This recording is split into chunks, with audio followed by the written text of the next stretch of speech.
Good morning, class 7th. Let's start our new chapter of civics, lesson 22. How do state governments work? In this chapter, beta, we are going to read about that how state government works. इसके parts क्या क्या होते हैं, ये कैसे work करती है, क्या प्रोसीजर होता है इसका, ये सब इस चैप्टर में रीड करेंगे. Our country is governed at 3 levels: local, state and central levels. In this chapter we will study about the working of the government at the state level. बेटा we know that जो हमारी government है, हमारी country की जो government है वो 3 levels पे वर्क करती है. सबसे जो फर्स्ट लेवल होता है वो सेंट्रल लेवल होता है, जो गवर्नमेंट जो है वो पूरी कंट्री के अंदर फॉलो होती है. नेक्स्ट होता है स्टेट लेवल. हर एक स्टेट के अंदर अलग अलग गवर्नमेंट होती है बेटा. और सबसे नीचे का होता है लोकल लेवल. लोकल लेवल जैसे पंचायत समिति, पंचायत जो मतलब छोटे छोटे एरियाज होते हैं उसके अंदर जो गवर्नमेंट बनाई जाती है.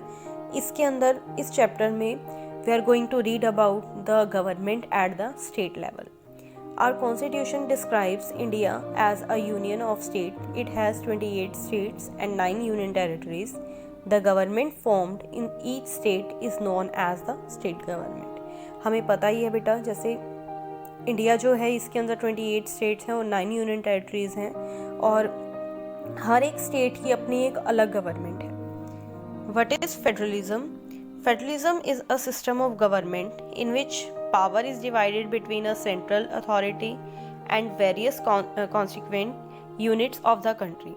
बेटा हमारी कंट्री के अंदर फेडरलिज्म सिस्टम को अपनाया गया है जिसके अकॉर्डिंग जो पावर है गवर्नमेंट की उसको डिवाइड कर दिया जाता है सेंट्रल और स्टेट लेवल के ऊपर. A federation has 2 levels of the government. Both these levels of governments enjoy their power independent of the other. One is the government for the entire country that is usually responsible for a few subjects of common national interest. Government at the level of provinces or states that look after much of the day-to-day administrating of their states. अब बेटा federalism के अंदर क्या होता है, इसके अंदर central और स्टेट लेवल पे जो पावर्स हैं उसको डिवाइड कर दिया जाता है. कोई भी किसी में इंटरफेयर नहीं करता, अपना जो पावर्स हैं उसको खुद इंजॉय करता है. और सेंट्रल की गवर्नमेंट देखें तो वो पूरी कंट्री का ध्यान रखती है. स्टेट की जो गवर्नमेंट होती है वो अपने स्टेट का पूरा ध्यान रखती है. यही होता है federalism. State executive. The executive arm is a part of the government that is responsible for the daily administration of the state. जो स्टेट एग्जीक्यूटिव होता है बेटा, एग्जीक्यूटिव जो होता है वो मतलब गवर्नमेंट का एक मेन पार्ट माना जा सकता है. This body execute the laws of the state through various functionaries such as the governor, the chief minister and the council of minister. अब एग्जीक्यूटिव जो होता है बेटा, इसके जो पार्ट्स होते हैं इसके अंदर गवर्नर भी आता है, चीफ मिनिस्टर भी आता है, काउंसिल ऑफ मिनिस्टर भी आता है. ये सब मिलकर जो होता है ये गवर्नमेंट को चलाते हैं. Now we are going to read about the powers and qualification of governor. The governor of the state. The executive power of the state is vested in the governor, and all executive action of the state has to be taken in the name of the governor. अब बेटा जो executive power होती है main वो state की वो governor के अंदर ही होती है और स्टेट के जितने भी काम होते हैं वो गवर्नर के नाम से ही किए जाते हैं. Normally there is a governor for each state but the constitution act 1956 make it possible to appoint the same person as governor for 2 और मोर स्टेट्स. वैसे तो बेटा हर एक स्टेट का एक गवर्नर होता है, लेकिन कॉन्स्टिट्यूशन का जो एक्ट है 1956 उसके अकॉर्डिंग किन्हीं 2 स्टेट्स का भी मतलब एक ही गवर्नर अपॉइंट किया जा सकता है. जैसे फॉर एग्जांपल पंजाब एक स्टेट है और पंजाब एक स्टेट ही है और चंडीगढ़ जो है वो यूनियन टेरिटरी है, लेकिन दोनों का जो गवर्नर है वो सेम है. Appointment, term and salary. The governor is appointed by the president, president appoint करता है गवर्नर को, and holds his office at the pleasure of the president in accordance with the article 156। और article 156 के under वो president के pleasure पे ही,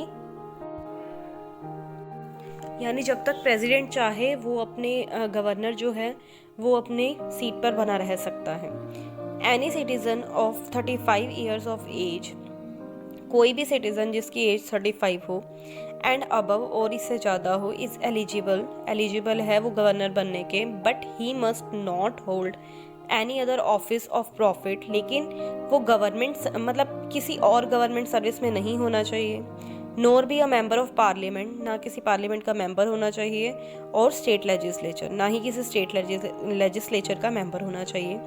the normal term of office is 5 years but may be terminated earlier।